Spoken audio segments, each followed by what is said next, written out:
Confessa aqui para mim, você já se orgulhou em dizer com toda humildade que era um eterno buscador, certo?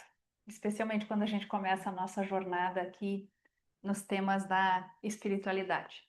Mas, se você está nesse canal, é porque continua nessa busca por evolução através da espiritualidade. Só que tem uma coisa: quando a gente busca essa evolução, ela vai acontecer através da ampliação de paradigma. Ou seja, a gente não vai substituindo uma coisa pela outra, a gente vai ampliando o leque de possibilidades. Mas eu quero te fazer uma pergunta: será que há um limite para essas buscas? Outra, qual é a importância do conhecimento adquirido aqui na terceira dimensão para a evolução do espírito? Hoje é quarta-feira, é dia de Mercúrio. Mercúrio era o deus da comunicação entre deuses imortais. E na astrologia ele é o planeta regente de Gêmeos e Virgem, que são os signos que tratam do fluxo e da sistematização do conhecimento. Então, nós rendemos homenagem a Mercúrio nas quartas-feiras, compartilhando conhecimento. Só que hoje, para dar início a essa série, para inaugurar essa playlist, eu gostaria de conversar com vocês a respeito do valor do conhecimento nas buscas espirituais. E será que não é preciso pôr limites nesse valor do conhecimento, nos estudos de uma maneira geral? Eu sou a Lilian Patrícia, é um prazer ter você aqui, pode me chamar de Pati. E vamos fazer os nossos combinados aqui nesse vídeo. Eu não sou a dona da verdade. Eu sou uma buscadora igual a você. E eu convivo muito bem com a dúvida. Então, o objetivo desse canal aqui, eu coloquei lá o nome assim: Consciência e Lucidez. Lucidez no dicionário, olha a coisa mais linda. Fala de clareza mental e discernimento. Porque a gente fala tanto, tanto, tanto sobre expansão de consciência. Tá bem, tem que expandir mesmo, concordo com isso, mas é preciso que a gente faça isso com lucidez, tá? Então, justamente por isso, é sua responsabilidade refletir sobre o que consome, adequar isso à sua verdade interna e não vai ser diferente aqui nesse canal, tá? Nas quartas-feiras, é claro que a gente vai ter conhecimento, mas a gente sempre vai buscar aprofundar isso no sentido da direção, da compreensão sobre o tema e não só acumular. Vamos começar hoje então pelo seguinte, ó. Já ouviu falar numa palavra que é chamada metaconhecimento? Isso significa conhecer sobre o conhecimento. E a gente quase não para pensar nisso. A gente consome informação e quase não paramos para pensar no que é que o conhecimento aqui na espiritualidade livre faz por nós e em que medida, eventualmente, ele poderá nos trazer alguma natureza de prejuízo, tá? Ahn, quem está aqui comigo sabe que eu sou uma seguidora da energia do Cristo. E a gente sabe que ele não deu aulas. O Cristo usou metáforas, ele queria se fazer entender. E nós sabemos que as metáforas, os contos, eles chegam numa profundidade de nós através dos simbolismos. O que que a gente conclui daí? O Cristo queria ação. Ele não queria transferir conhecimento, ele queria transformação, ele queria nos empoderar das nossas próprias capacidades espirituais. Isso é tão óbvio que, se não fosse assim, ele mesmo teria escrito a Bíblia, né? Ele teria feito isso de próprio punho, não teria deixado para ninguém fazer essa missão, né? Mas o que que a gente sabe? Ele não registrou nada, ele se ocupou de estar com as pessoas, de transmitir a sua informação, a sua energia, os seus conhecimentos, de forma que aquilo chegasse diretamente no coração das pessoas. Aí, quero te fazer uma pergunta aqui agora. Como é que você tem se relacionado com o conhecimento? Ele é uma fonte de convicção e certeza para você? Ou ele é uma representação, uma tranquilidade, uma harmonia para você lidar com a sua própria ignorância? É muito importante a gente pensar nisso, porque nós aqui estamos na espiritualidade livre. A convicção e a certeza têm lugar, mas é distante de nós, é em outros lugares. Se está gostando do vídeo, já te peço a gentileza de curtir. Isso é muito importante para a nossa mensagem chegar a mais pessoas. E aí eu quero te dizer o seguinte: para mim, o conhecimento que contribui mesmo com a evolução espiritual é a busca eterna pela verdade. E eu preciso partir do pressuposto de que eu não a possuo. E mais do que isso, para nós aqui na terceira dimensão, nem nos é dado possuir a verdade. Nós somos seres falhos. Nós estamos em construção, nós estamos em evolução. A inteligência superior não cometeria a insensatez de entregar a verdade para qualquer um de nós encarnados aqui. Agora, como é que a gente vai adquirir esse conhecimento que de fato contribui para a nossa expansão e para o desenvolvimento dentro de nós daquela porção que é espiritual? Então, eu quero mencionar aqui as funções psicológicas que o Jung definiu, que ele colocou: pensamento, sentimento, sensação e intuição. E função transcendente. Aí, sobre a função transcendente, olha que coisa mais linda que eu anotei aqui, ó, para compartilhar. A função transcendente é uma forma de conhecimento que ultrapassa os limites da consciência ordinária, se conecta ao inconsciente coletivo e permite o acesso a insights profundos e significados simbólicos. Meu Deus! Eu acho isso aqui fantástico. Então, o que que a gente precisa entender? Que assim como Cristo já usava metáforas há 2000 anos e como hoje existe a contoterapia, e tantas outras técnicas que atuam no nosso subconsciente, a gente precisa aceitar o fato de que há conhecimento que chega por vias sutis. E essas vias sutis dependem da própria experiência humana. Depende da gente estar vivendo, de estar enxergando as coisas, de estar identificando as sincronicidades, de estar expandindo a nossa visão a respeito de fatos, às vezes umas coisinhas desse tamanho, e a gente consegue enxergar tudo no entorno e compreender o que é que realmente está acontecendo ali. Então, essa perspectiva sutil dessas experiências que nos chegam, elas vão depender da experiência direta da realidade por cada um de nós. Se não fosse assim, você há de convir comigo, quando o Siddhartha Gautama encontrou a iluminação, ele teria feito um manual. Ó, para se iluminar, faz assim, siga tais passos, faça isso, faça aquilo outro. Só que iluminação não se aprende, né? Se vive.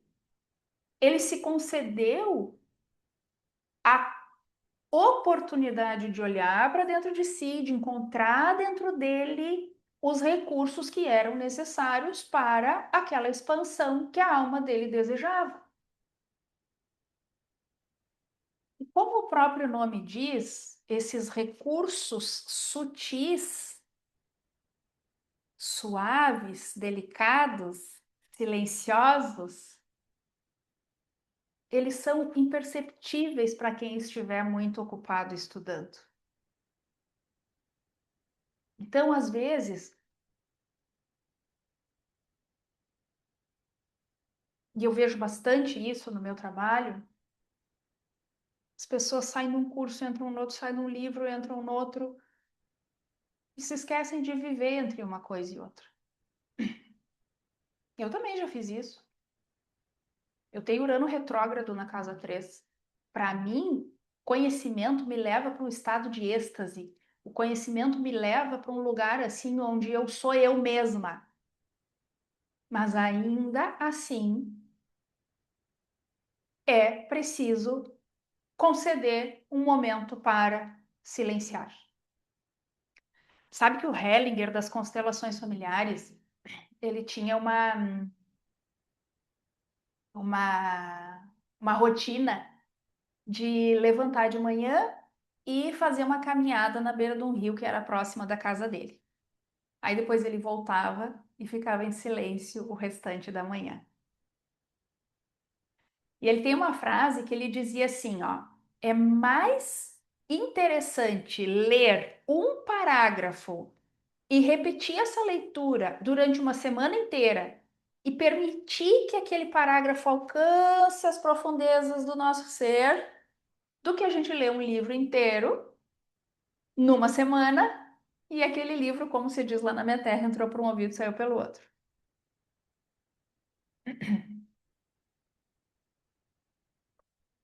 E o Hellinger foi um cara que a própria obra dele, os próprios livros dele, narram as experiências que ele teve durante as constelações familiares.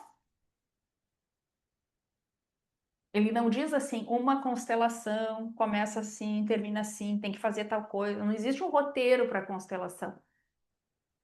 Para se tornar constelador, a gente precisa admitir a existência de um campo akáshico e admitir que a gente é possível de se conectar com ele. É, outra inspiração que eu quero compartilhar com você sobre essa necessidade de silêncio eventual aqui, enquanto a gente está fazendo as nossas buscas pela espiritualidade. Olha o que diz aqui neste livro, que é o curso de astrologia da Ana Maria Costa Ribeiro, minha musa inspiradora. E aí ela sugere que quando a gente começa a estudar astrologia, que a gente precisa dormir com os planetas. Olha só. Quando vocês começarem a aprender, curtam o conhecimento, sem se apressarem. Amem-no e brinquem com ele sem se preocuparem se estão indo devagar ou depressa. É preciso que haja espaço suficiente para o símbolo crescer dentro de vocês. Não comecem a analisar e a rotular uma pessoa só porque ela é de um signo qualquer. Senão vocês perderão essa coisa que estava começando a crescer. Sintam os signos e os planetas dentro de si. Eles são deuses para serem adorados. Sintam o sol, a lua, devagar. Sintam Áries, Touro, devagar. Durmam com eles. A compreensão virá aos poucos, não se deve compreender somente pela mente. É preciso compreender com todo o seu ser. Meu Deus! Isso aqui eu posso atestar que é uma experiência verdadeiramente enriquecedora, porque eu sou autodidata em astrologia. Eu não tive professores de astrologia. Eu busquei e, graças a Deus, eu tive acesso a uma amiga que tinha uma tia bem mais velha que era astróloga há 40, 50 anos e tinha livros que já não existem mais no mercado, então eu tive acesso a esses livros. E, e como eu gosto de ler um pouquinho de uma coisa, outro pouquinho de outra coisa, não consigo colocar assim as coisas muito roteirizadas nos meus estudos, aconteceu isso aqui. Aconteceu que eu deixei os símbolos falarem comigo. Tanto que eu desenvolvi um sistema que eu chamo de astrologia transcendente, que é uma astrologia que a gente vai estar olhando para o mapa da pessoa, mas de fato nós estamos enxergando a jornada da alma dela e não os episódios de terceira dimensão.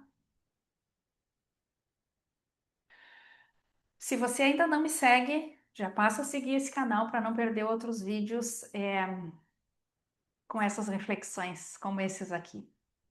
Então, olha só, para fazer esse tipo de estudo livre, que realmente expande, que realmente nos leva para um lugar mais amplo dentro de nós mesmos, tem uma coisa que é importantíssima, que é assumir a responsabilidade por si mesmo e por aquilo que consome, como aplica aquilo na própria vida. Todos nós aqui na espiritualidade livre, nós temos um pezinho atrás com a religião e um pezinho atrás com a ciência, né? Embora a gente amadureça e enxergue o mérito de ambas, a gente continua tendo um pezinho atrás e alguma não, bastante crítica a respeito de cada uma delas. Então, quando a gente pensa assim, ó, nas escrituras religiosas, gente, aquilo ali é um manual de comportamento. Elas ditam regras.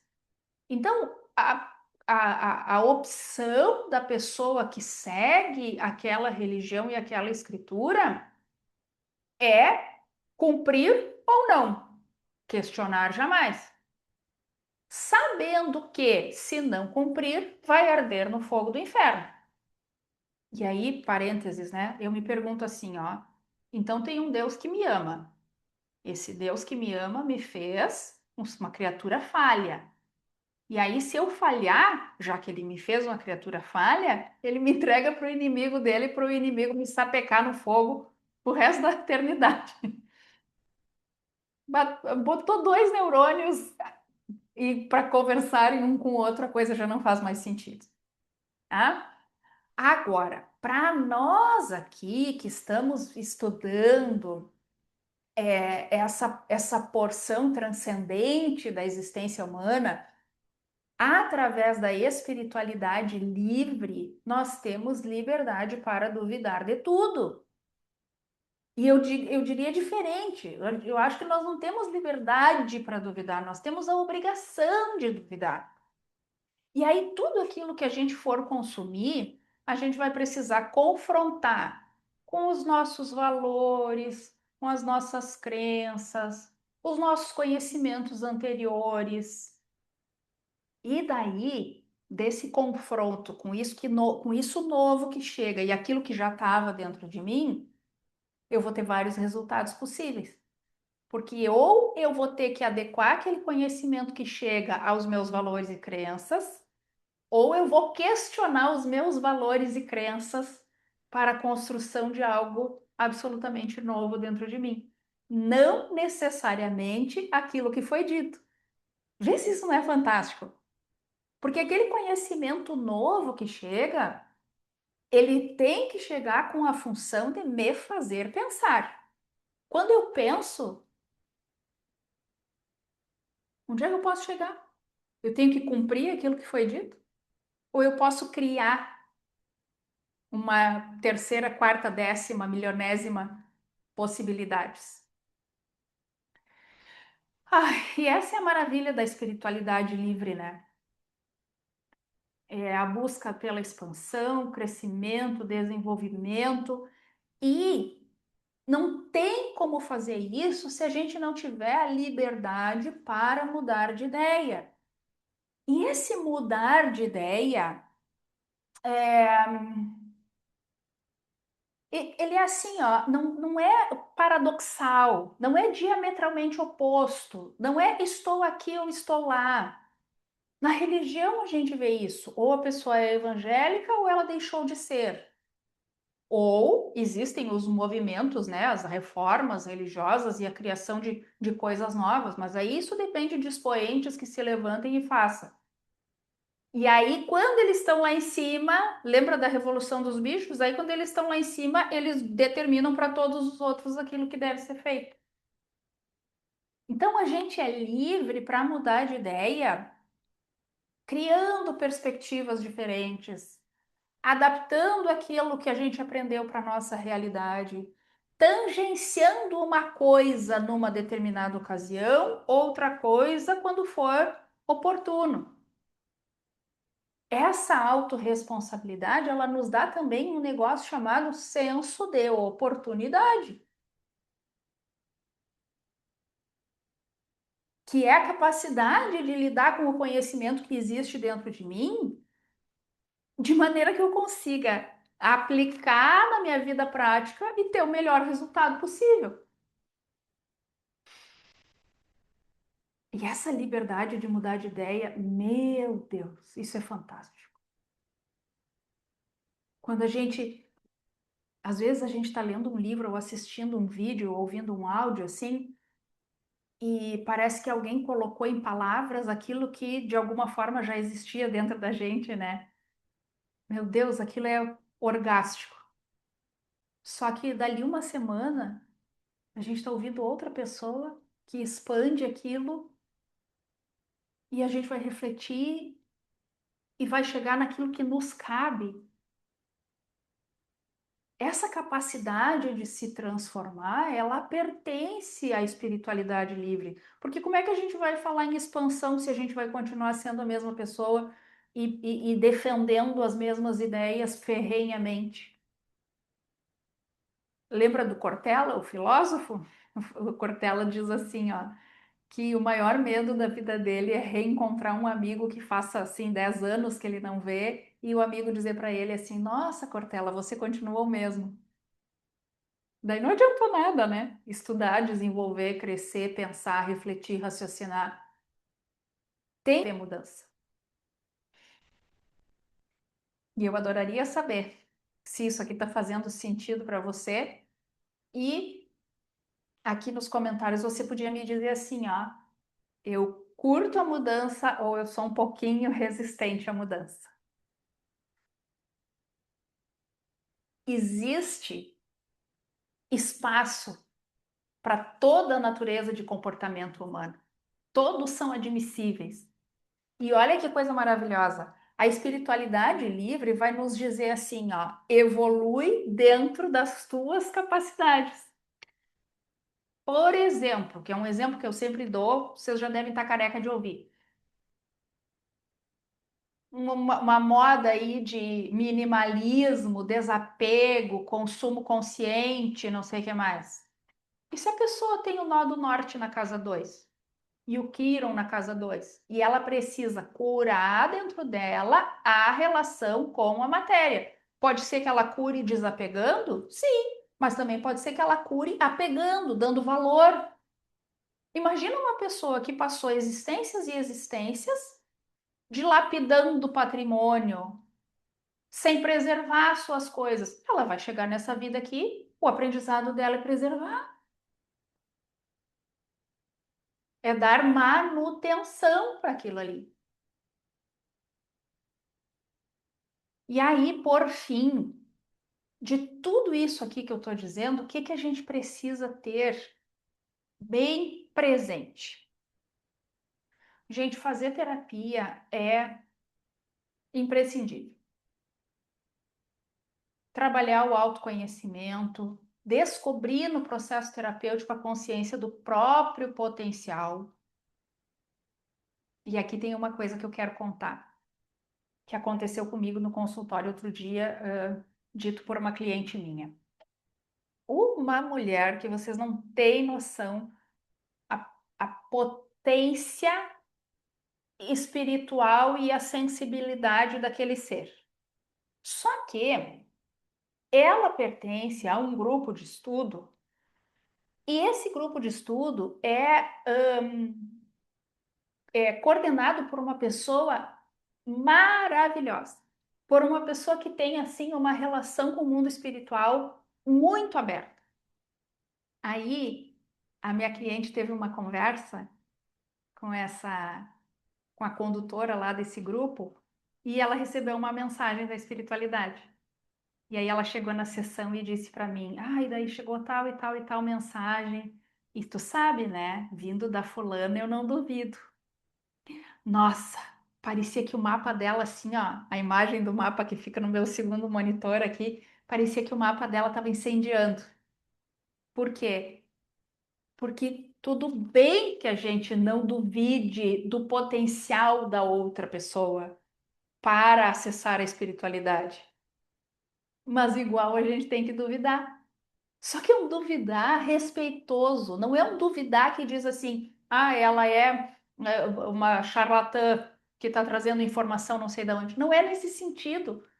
É duvidar no seguinte, da seguinte forma, trazer aquilo para dentro de mim, pensar, refletir, entender, observar se aquilo te expande, se aquilo causa dor. Então, a primeira coisa é duvidar. E a segunda é que quando vem de nós, aí sim que a gente não precisa duvidar. A gente é dotado de um negócio chamado intuição. Todos nós somos, mas a gente costuma não dar ouvidos para ela, né?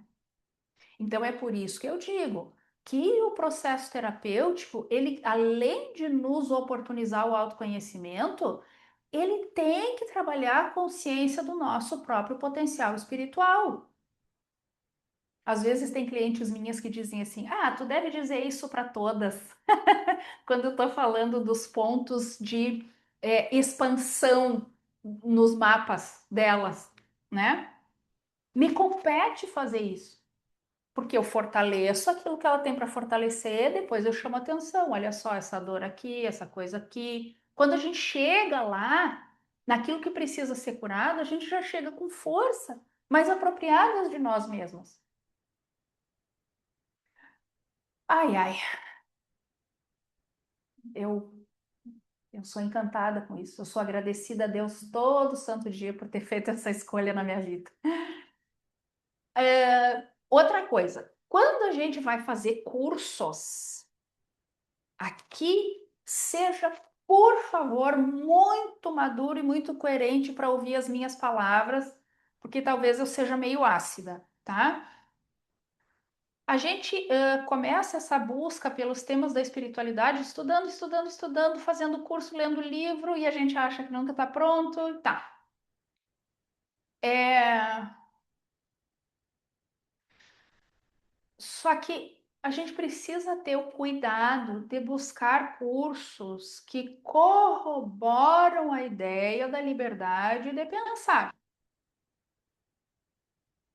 É, tem uma coisa que eu sempre faço no meu curso de astrologia, que aliás, agora comecinho de maio já começam duas turmas novas, um básico e um avançado. Pode chamar no WhatsApp que está aqui na descrição do vídeo para saber informações a respeito do curso, tá? Dos cursos. Hum, essa essa liberdade de pensar, se ela não estiver presente, ela vai nos colocar num lugar de construção de uma tribo, de pertencimento a alguma coisa, a um grupo, a um sistema. E a gente vai ter a necessidade de aceitar os dogmas daquele lugar. Ah, mas Lilian Patrícia, tu tá falando em espiritualidade livre. Na espiritualidade livre não há dogmas. Em tudo há dogmas. Quer que eu dê um exemplo meu para vocês? Tivemos depressão, eu e a minha filha, de 11 anos. Quando o médico me disse que eu tinha que medicar a Raquel para a depressão, eu quase enlouqueci. Isso não é dogma. Achar que reiki, meditação e... Não, mas eu já estava fazendo tudo isso e não estava surtindo efeito.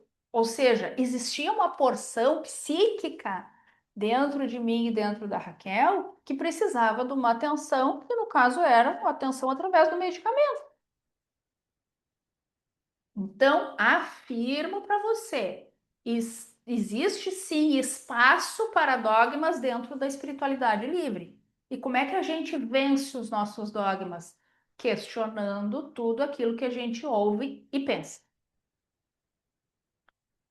Aí eu ia falar uma coisa antes e me esqueci.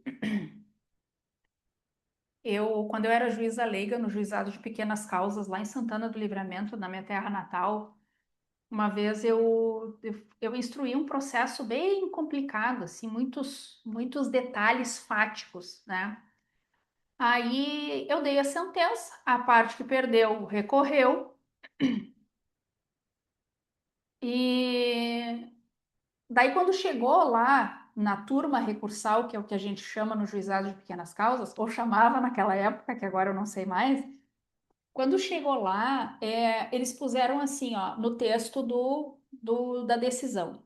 Se a doutora Lília Patrícia Almeida de Souza, em contato direto com a prova, especialmente a prova testemunhal, entendeu por aquilo que veio decidido na sentença, não somos nós aqui diante de um calhamaço de papéis onde há uma argumentação que vamos reformar a sentença, tá?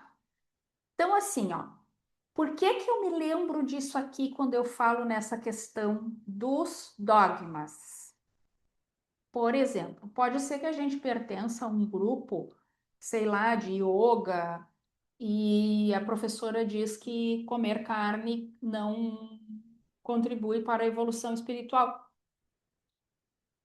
Bom, pode até ser, eu vou ter que refletir sobre isso.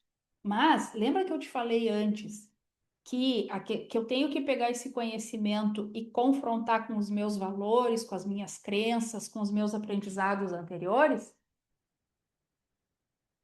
Aí olha a minha situação. Sou nascida lá na fronteira com o Uruguai, nascida e criada, acostumada a comer carne todo santo dia, e a informação da carne é uma informação atávica, sistêmica, ancestral dentro de mim. Será que eu consigo parar de comer carne?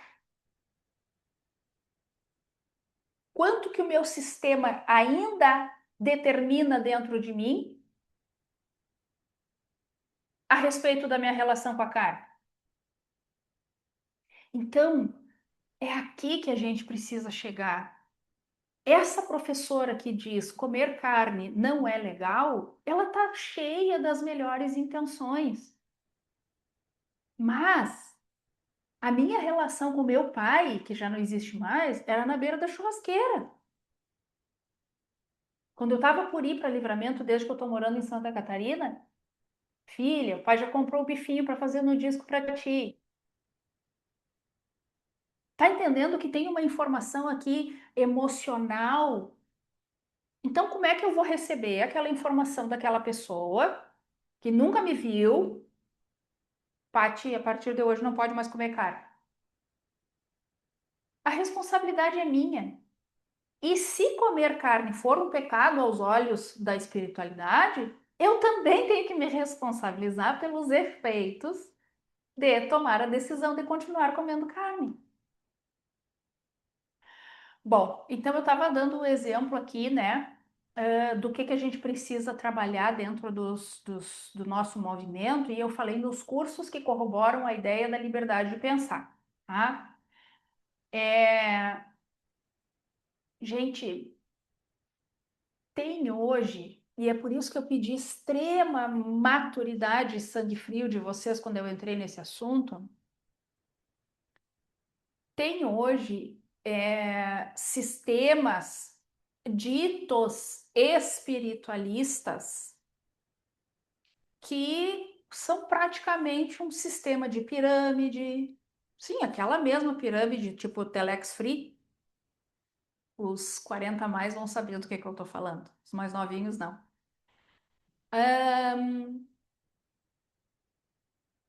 Uma vez a minha irmã fez um curso com uma professora de um sistema desses aí, que eu não vou dar nomes, e aí a professora falou da importância de os adeptos daquela linha de conhecimento, ou as adeptas, né, maquiarem-se e vestirem-se muito bem.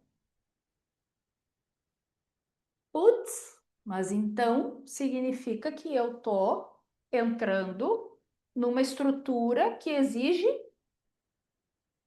algo de mim? Mas se a pessoa não gosta, se ela não quer, se aquilo não faz sentido para ela, é a mesma coisa quando a gente começa o movimento aqui na direção da espiritualidade. Eu que venho do direito, né? Desci do salto e caí na rasteirinha e no saião. E achava que aquilo ali ditava a proporção da minha entrega a essa outra experiência que eu estava disposta a viver. Tá? Então, assim, escolha cursos que estimulam a sua função psíquica transcendente, né? Como o Jung falou. E óbvio que a minha indicação vai ser o meu curso de astrologia transcendente, que começa logo agora no começo de maio. Quero te agradecer muito por ter acompanhado meu raciocínio aqui. Quero muito ouvir a sua opinião a respeito disso e da sua experiência com o conhecimento aqui nos comentários. E também quero te fazer um outro convite. Dia 19, é um domingo, às 9 horas da manhã, a gente vai ter um encontro chamado Filhas Adultas e Suas Crianças Interiores, onde a gente vai trabalhar esse acolhimento à nossa criança interior, essa validação que todas nós precisamos agora receber de nós mesmas. Tem o link também aqui embaixo, onde você vai poder obter informações a respeito desse encontro e a respeito do curso de Astrologia Transcendente. O curso de astrologia é para qualquer pessoa no nível básico, não precisa ter tido o menor contato com astrologia, até prefiro, porque daí não chegam cheias de vícios e de ideias formadas e de memes na cabeça dizendo que tal signo é isso, tal signo é aquilo outro, né? Porque quando o mapa do nosso cliente fala com a gente, às vezes o mapa diz coisas que não tem nenhum livro que diga. E a gente precisa lidar com essa possibilidade. Tá bem? Clica no link aqui embaixo, chama no WhatsApp e vamos juntos continuar esse movimento na direção da espiritualidade livre. Um beijo, fica com Deus, até a próxima.